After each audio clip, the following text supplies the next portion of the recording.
आप कभी एक जायज़ा लें, वो लोग जब रिटायर हो जाते हैं ना, जितने भी रिटायर लोग हैं, वो क्या करते हैं, अब पहले उनकी एक्टिव लाइफ होती है, उसके बाद वो पैसिव लाइफ में आ जाते हैं, काम ही नहीं कर रहे, बैठे रहते हैं सारा दिन घर में।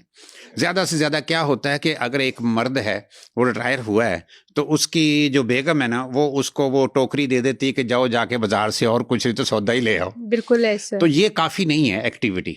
उसका नतीजा क्या होता है, मैंने ये देखा है कि जो लोग रिटायर हो जाते हैं ना, वो फिर बीमार पड़ना शुरू हो जाते हैं, कभी कोई बीमारी कभी कोई बीमारी। तो उससे वो लोग फिर ज़िंदगी ख़त्म होनी शुरू हो जाती है उनकी, बहुत से नुकसान उनमें होने शुरू हो जाते हैं, ऑस्टियोपोरोसिस हो जाती है और जोड़ों की दर्दें शुरू हो जाती हैं, और कुछ नहीं तो शुगर की बीमारी हो जाएगी, क्योंकि बैठेंगे तो कुछ ना कुछ खाते रहेंगे, वजन बढ़ेगा तो शुगर होने के भी चांसेस है, ब्लड प्रेशर हाई होने के भी चांसेस हैं। आप ये देखें, जिंदगी की डेफिनेशन क्या है, हरकत। तो अगर आप हरकत नहीं करते तो इसका मतलब आप जिंदगी नहीं जी रहे।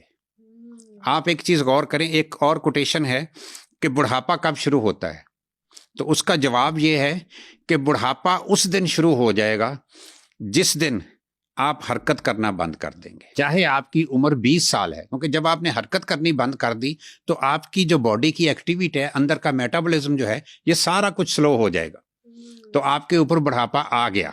तो ये याद रखें, जो बंदे सारा दिन बैठे रहते हैं ना, वो बूढ़े हो चुके हैं, चाहे उनको अच्छा लगे चाहे बुरा लगे, लेकिन ये है कि अगर बुढ़ापे से बचना है तो जितना ज्यादा अपने आप को एक्टिव रखेंगे, बुढ़ापा उतना डिले होता जाएगा। बिल्कुल ठीक है। तो डॉक्टर साहब एक चीज़ और बताएं कि जितने भी हमारे ये सीनियर सिटीजन्स हैं, जिनमें मैं ये 50+ वाले लोगों की बात कर रही हूँ, तो इनकी हड्डियों में वैसे भी बहुत दर्द होता है, और इन ज़्यादा खौफ सिर्फ इस चीज़ का आता है कहीं ये गिर ना जाए, कहीं कोई फ्रैक्चर ना हो जाए। उनका लाइफस्टाइल ठीक नहीं होता।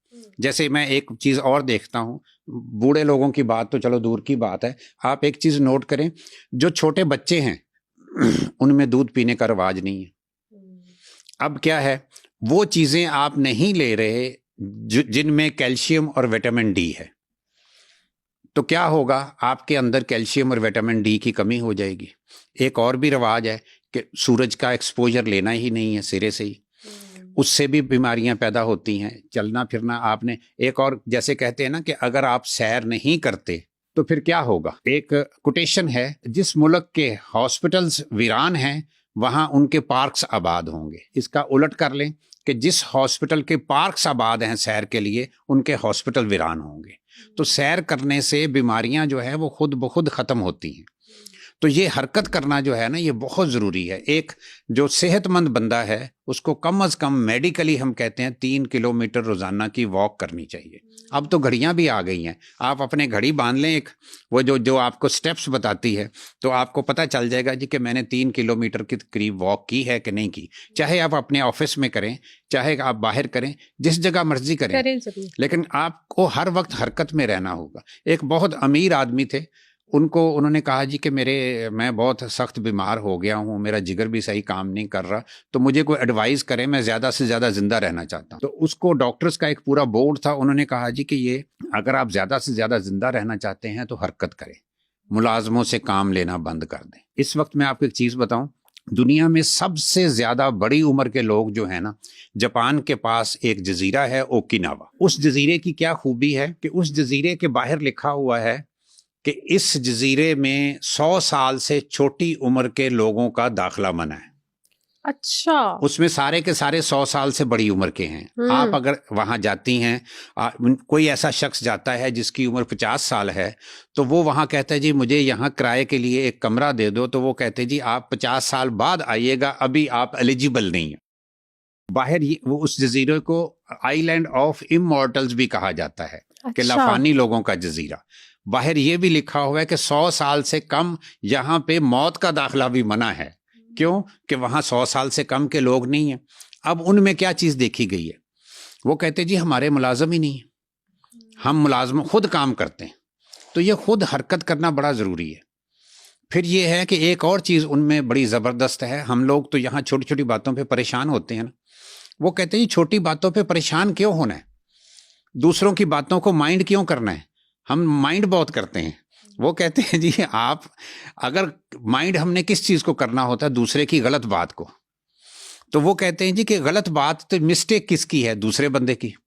तो उसको शर्मिंदा होना चाहिए जिसने गलत बात की है। आप क्यों माइंड करते हैं? तो उसमें एक बड़ी शानदार, मैंने एक वहां के बंदे से बात की थी, तो उसने कहा जी मैं आपको महात्मा बुद्ध का एक वाकया सुनाता हूँ। मैंने कहा जी सुनाएं। उन्होंने कहा जी महात्मा बुद्ध बैठे थे तो एक उनको नापसंद करने वाला शख्स आया और उनको गालियां देने लग गया। ये चुपचाप बैठे सुनते रहे। उसके बाद उसका गालियों का स्टॉक खत्म हो गया। तो जब वो चुप किया तो फिर उन्होंने उसको बुलाया और कहा जी कि देखो मैं तुमसे सिर्फ एक बात पूछूंगा कि मैं तुम्हें कोई अगर चीज दूं और तुम ना लो तो वो किसकी हुई? उसने कहा जी आपकी हुई, जब मैंने ली ही नहीं। उन्होंने कहा जी आपने मुझे जितनी गालियां दी हैं मैंने नहीं ली तो किसकी हुई? वो आप ही की हुई है। तो बात ये है कि हम माइंड करते हैं। देखें किसी ने बात की है, गलत बात की, आप एक चीज नोट करें, छोटी सी गलत बात जो होती है वो 1 मिनट से ज्यादा नहीं होती, लेकिन हम सारा दिन उसको अपने ज़हन में घुमाते रहते हैं। अगर गौर करो तो वो 1 मिनट का कसूरवार तो वो दूसरा शख्स है। जो सारा दिन आप अपने ज़हन में घुमाते रहे उस बात को, उसका कसूरवार कौन है? उसके कसूरवार तो आप खुद हैं। फॉर एग्जाम्पल एक बंदा ऑफिस जा रहा है, ऑफिस जाते हुए उसकी वाइफ ने उसको कोई काम कह दिया, तो वो 1 मिनट की बात है, चाहे वो गलत थी चाहे सही थी, लेकिन हुआ क्या, आप सारा दिन ऑफिस में भी बैठे, देखो जी वाइफ को एहसास नहीं है, निकलते वक्त वो ऐसी कोई बात कर देती है, डिमांड कर देती है, तो वो उसको आपने माइंड किया, सारा दिन अपने सर में घुमाए रखा। तो ये इस तरह जो हम छोटी छोटी बातों को माइंड करते हैं, अगर हम इसको दूसरी सेंस से सोच लें कि जी मेरी वाइफ है, अगर उसने मुझे काम नहीं कहना तो फिर किसको कहना, तो उससे आपका ज़हन ईजी हो जाता है। तो आपको वो इरिटेशन भी नहीं होगी, स्ट्रेस भी नहीं होगी, बिल्कुल आप ठीक हो जाएंगे। सिर्फ सोचने का अंदाज जो है ना, ये भी बहुत बड़ी बीमारियां पैदा करता है।